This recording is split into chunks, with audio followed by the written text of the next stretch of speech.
Good afternoon and welcome to today's session of Business as Usual. I'm Audrey Russo, President and CEO of the Pittsburgh Technology Council, and joined today by my co-host of Tech Vibe Radio and Vice President of Visibility, Jonathan Kirsting. So a few things about today's call. It would not have been possible without the support of our good friends at Huntington Bank who stepped up to sponsor this series. If you don't know about Huntington yet, they're actually the largest SBA lender here in southwestern Pennsylvania.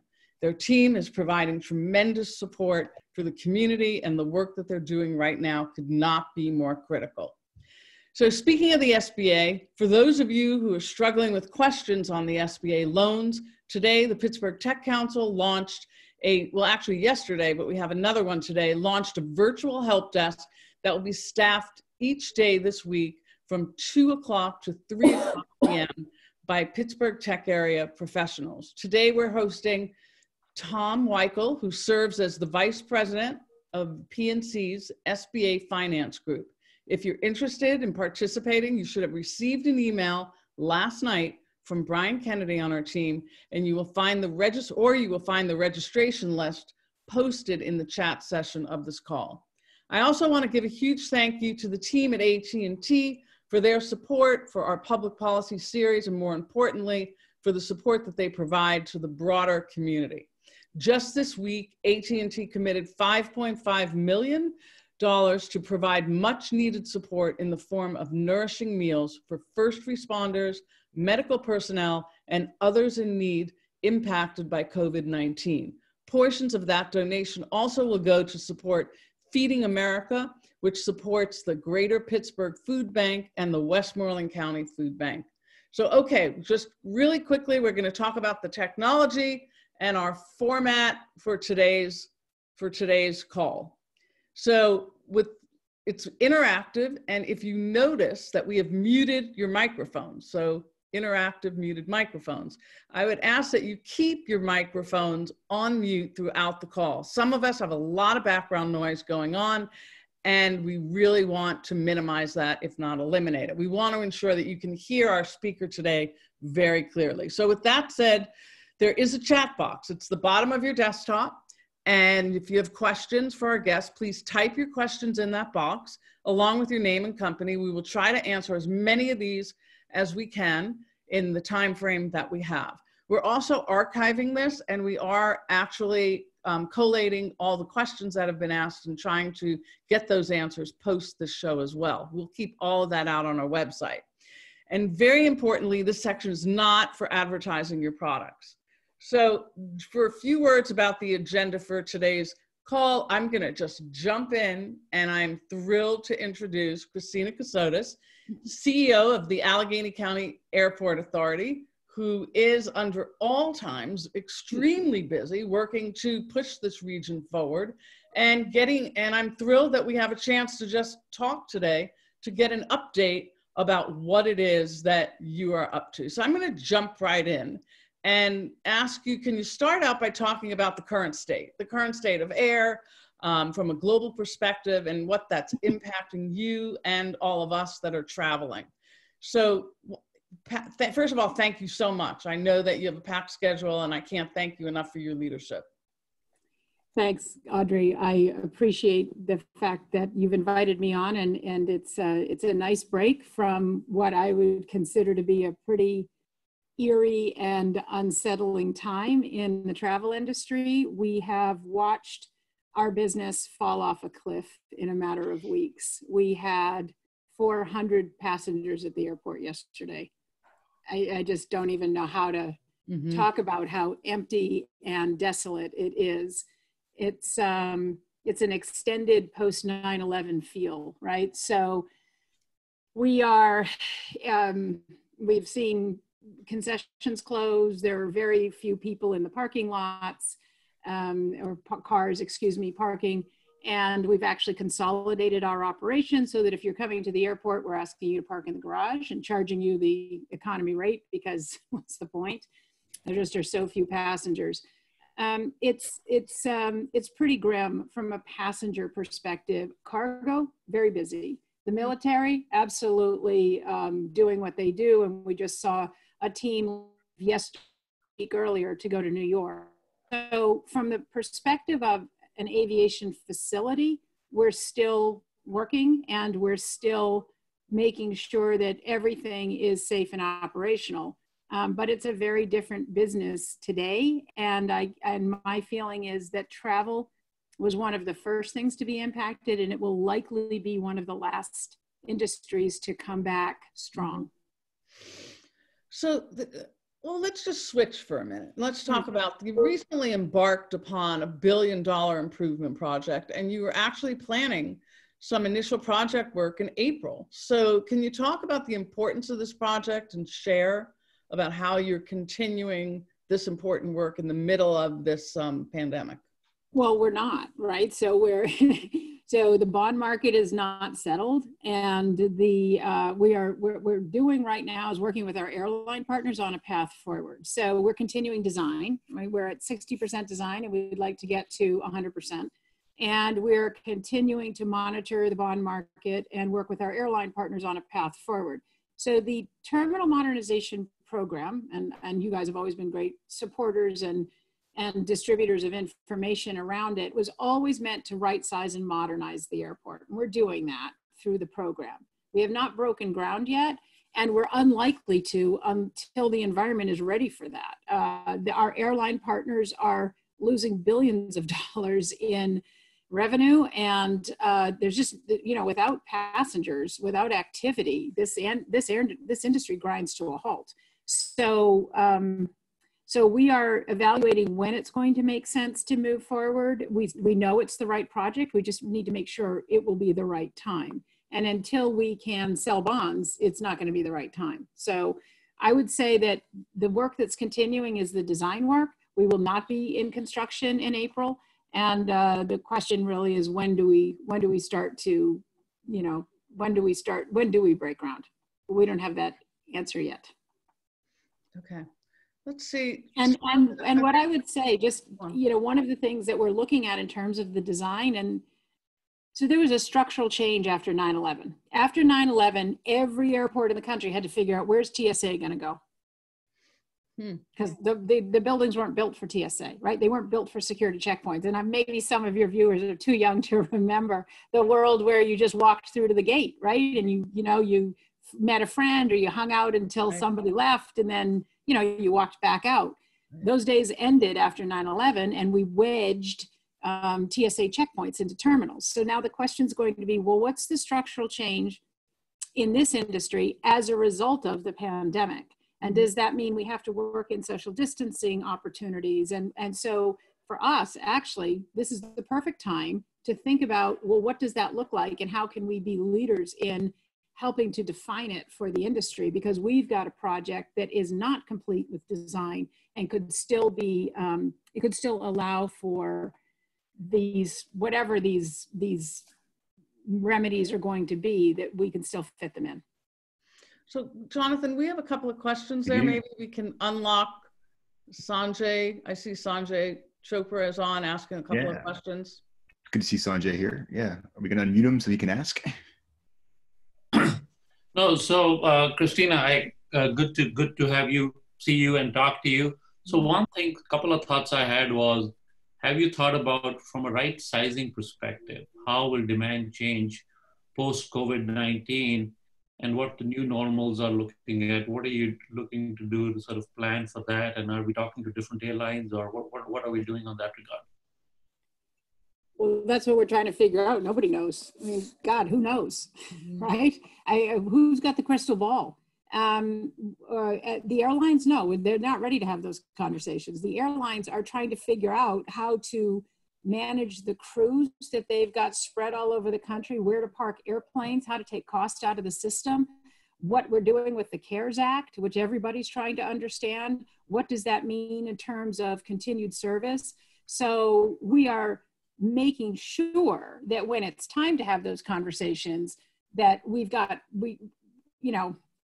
spending a lot of time right now just managing what we call IROPS, irregular operations. That's what we're doing. We went into IROPS on March 12th, having gone through what I would consider to be a scrub of our pandemic plan throughout February. coordinating that plan with all of our partners at the federal level, at the state level, our cleaners, the wheelchair runners, the parking folks, the people who operate the concessions. So I appreciate the question, and I know we have to get there, but right now we're all just still trying to figure out, okay, how far does the CARES Act take us as airports and airlines? What does that mean for our concessionaires? And then we're all going to have to get together and say, okay, before anything gets imposed upon us, how can we be part of that solution? Yes, we have some people looking at it, but there aren't a whole lot of folks right now at the airlines who have the bandwidth to join us in that conversation. Does that make sense? Makes sense. So one more sort of related thought was, have you, part of the new airport plan, and this is, we have to be selfish as a region, if we can prevent people from coming in sooner, where the impact on us, whether it's internally from the US or from pandemic affected areas globally, and have a screening facility, and then maybe a potential quarantine facility, we should now think about those things, because this is not the first or the last pandemic that unfortunately we will see. Well, we do have that today. I mean, every airport has that. We all have places that we can quarantine people if we need to. So that we all have pandemic plans. What we weren't prepared for was the dramatic drop in the operations, right? So we all have quarantine facilities, just so you know that. We all have pandemic plans. And in terms of screening and what that looks like and how that gets implemented, I think that is going to be one of the conversations that we have as an industry. I'm sure you've traveled to other parts of the world and parts of Asia where you walk through almost an area where they say, we're screening you, we're taking your temperature. So we're looking at what that means. And what the most appropriate way to implement that will be. My guess is that will need to be uniform. So we're monitoring that situation, and because I know there are a lot of variables that go into that. So I agree with you that there's going to be some sort of need for something along those lines, is my guess, and we are going to need to agree as an industry of how to implement that best.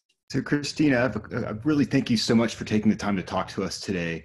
And over the past 5 years, you and your team have done an amazing job just increasing flights and connections out of Pittsburgh. Do you see that being impacted as we get out of the COVID crisis? Are we going to have to rebuild some of those great connections that you guys have made so far? So thank you, and I'm so happy to talk to you guys, because you were the first group I talked to when I moved here 5 years ago, and you and your membership are very plugged into the air service trials, tribulations, and successes that we've had. So here's what I'm going to tell you. When I got here 5 years ago, my job was to get the airport caught up to the region's success, right? And it was really just, how do we provide the service that will allow for the unmet demand to be serviced? So, the Bay Area, Seattle, all of these tech connections that needed to be reinforced through an air service, how could we do that? I can tell you, coming out of this, we can't lead. It's gonna need to be a regional response that we're part of, but airplanes fly to places that have demand. So the way I look at this is that because of the underpinnings of Pittsburgh's economy since the diversification, tech, energy, healthcare, finance, and the university system, that is exactly what will determine how fast we get our service back and in what order, right? Is the health of those sectors of the economy and their willingness to travel. So yes, I expect that we will get it back. The question is going to be, everybody's going to want to flip on at once. So how do we position ourselves to say, hey, we're ready to go? The other thing that I think very strongly is going to be this is a little bit of a risk to say it, but I think you're going to see fewer people wanting to fly through hubs. I think point to point is going to be the answer. People are going to say, okay, when I get back to traveling, I'm going to want to go on one plane, sitting next to the same person for the whole flight. Most as possible. Right, and that's what we post-hub, post-US Airways leaving. There was 10 years where everybody was kind of hunkered down and stopping the bleeding. And then 5 years ago, we switched back on, And we built an origin and destination market. And that's going to be the key to our rebound, is that we're not reliant on those connecting passengers. There are a lot of hubs today that are panicked. What do we do? So We don't have, what do we do? We have had, it's so funny listening to you now, and I'm thinking back, we've had an incredible partnership and journey over these few years, right? Yes. And it's hard for me to say, oh, we're just gonna, let that go.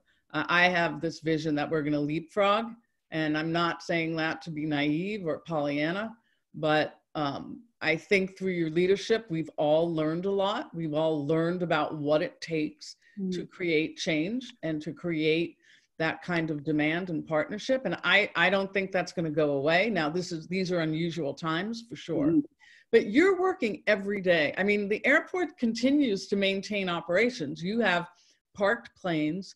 You have recently been selected as one of the top innovative airports. You've put together this blue sky, which is phenomenal in terms of communication. And you're working every day. So things look different, but what are you doing all day? I know you're doing things, and I think people need to understand that those are not all glorious, but they're critical. She's not reading all the books that are behind her, that's for sure. No, those are cookbooks, by the way. And that's my food porn. I flip through the pages, and like once a month I make something to pretend that I can still do stuff like that. So what are we doing, Audrey? Great question. And it amazingly how many people don't, and fairly, I want to be clear, fairly don't really understand, well, what are you guys doing if there are so few flights and so few passengers? So let's start with, we're 8,800 acres, right? You got to keep the grass mowed, because if you don't mow the grass and the birds start nesting, we got a big problem around wildlife. You got to keep the airfield inspected so that there's no foreign object debris, or FOD, as we call it, that can get sucked into a plane engine and cause a lot of damage, including up to loss of life. So we have an airport operations staff that continues to do their airfield inspections, and we have a big property to maintain. We've got 80-something airplanes parked that we need to make sure they're safe and secure.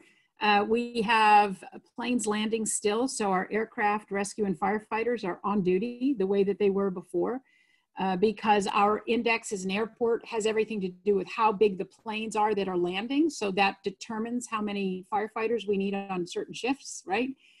We are still making payrolls, so we've got our finance department working.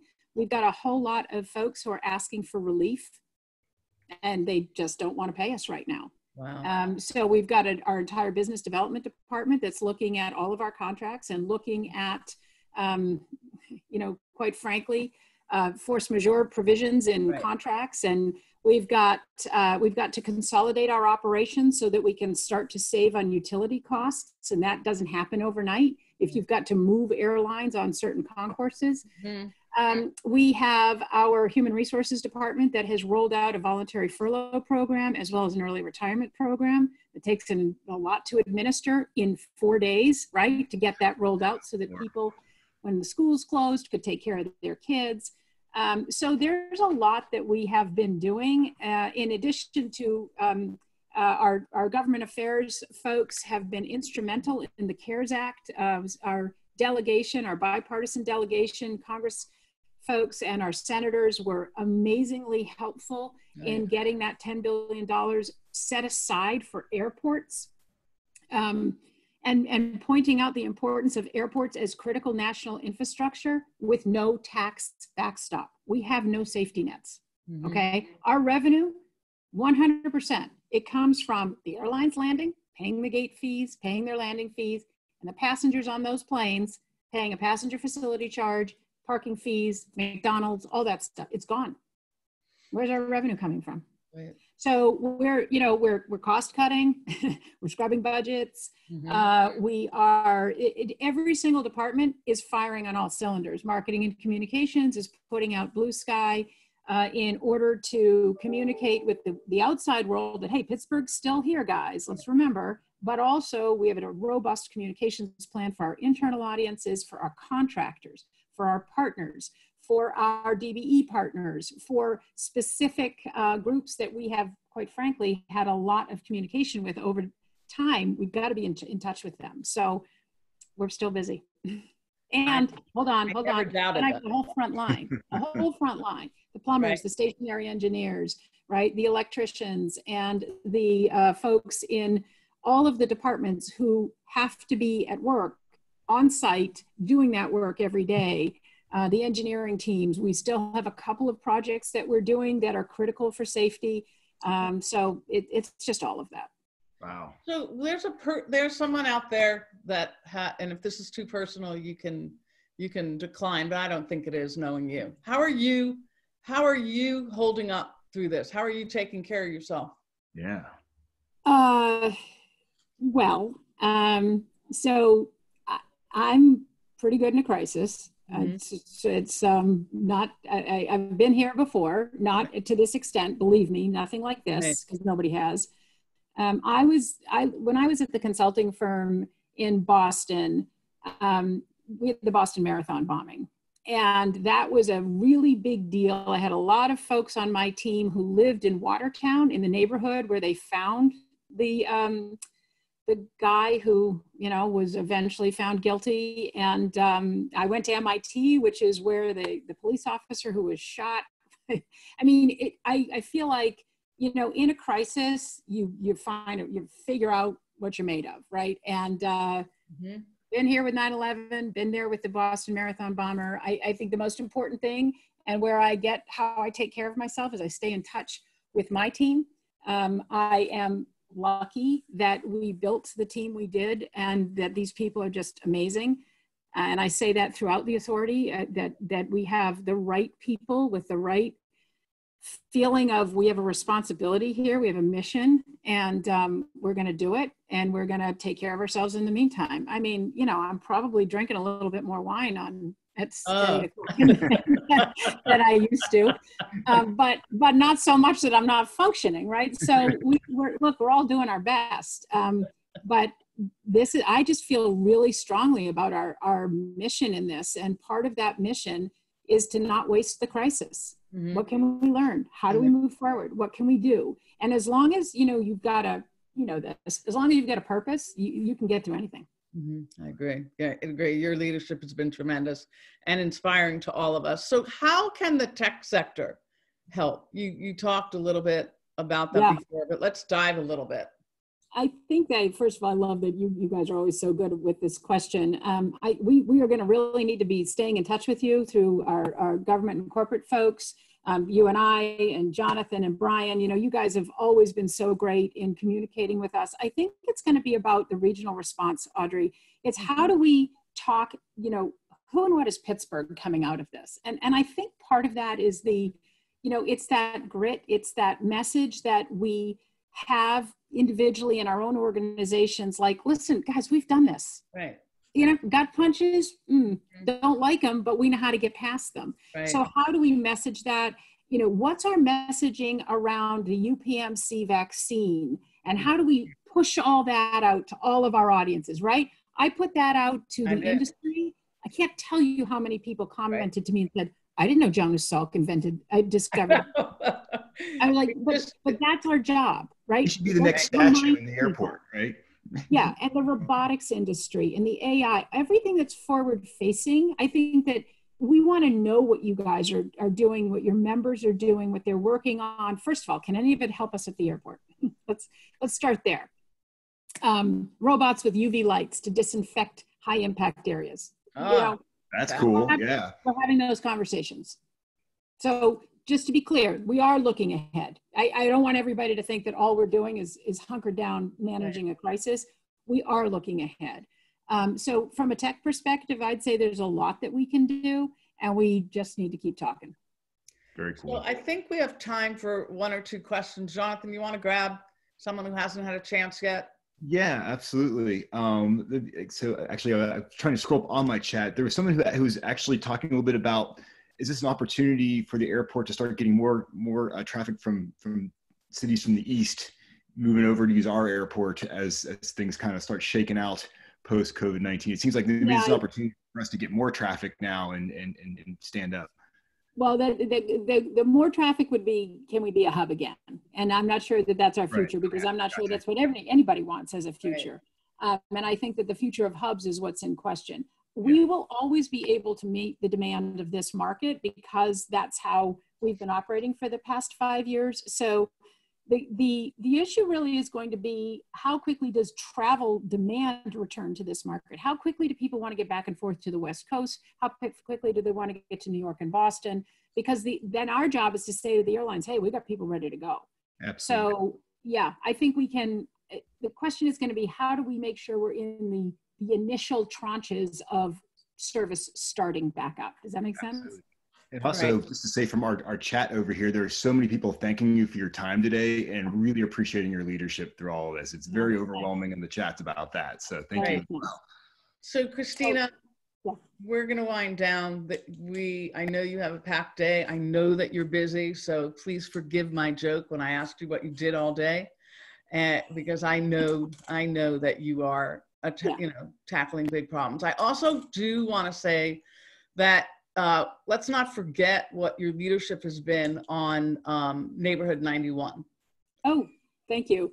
And that's moving. We're just, we have things like that the microgrid is still getting built. Neighborhood 91 is actually still attracting interest from advanced manufacturers and 3D printers from around the world. The question is, when do you start talking about this stuff, right? I feel like until we get into some sort of declining rate, until the health crisis is past, it's not the time to say, look at us. It's the time to say, trust us, we got this. Right. We have a plan, we're working the plan, we're gonna be good, this airport's gonna be here when you need it. And in the meantime, it's making sure that all of your Amazon packages and all of your e-commerce is getting exactly. right. So we have a lot going on. Neighborhood 91 is moving forward. Audrey, thank you for saying that. Yes. And we'll be talking more about that when the time is right. Okay, so on that note, I want to thank you. I want to thank your team. I want to thank you for working with us so well over these years. It's just been such a gift to all of us here.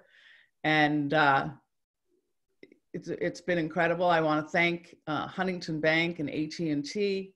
I know, Christina, you're off to do more work, and thank you for thinking about the future while we're thinking about the moment. It's the tricky part of being a leader, and I admire that. Thank you, and thank you guys. I have to tell you that when the request came through, I was like, oh yes, please. I would love to be talking to you guys, and I love that you're doing this series. And we're gonna there's gonna be every day that passes is another day closer to being done, right? Exactly. So we're getting closer every day, and we're gonna start, we'll start engaging with you and your members as we get further through this. Right. We're gonna keep having you back on to get regular updates because it's very important. I'd love to. Okay, thank you everyone for joining. Tomorrow we have Connor Lamb. So stay tuned. We're at this each and every day, trying to make sure that all of us are connected and moving the region forward.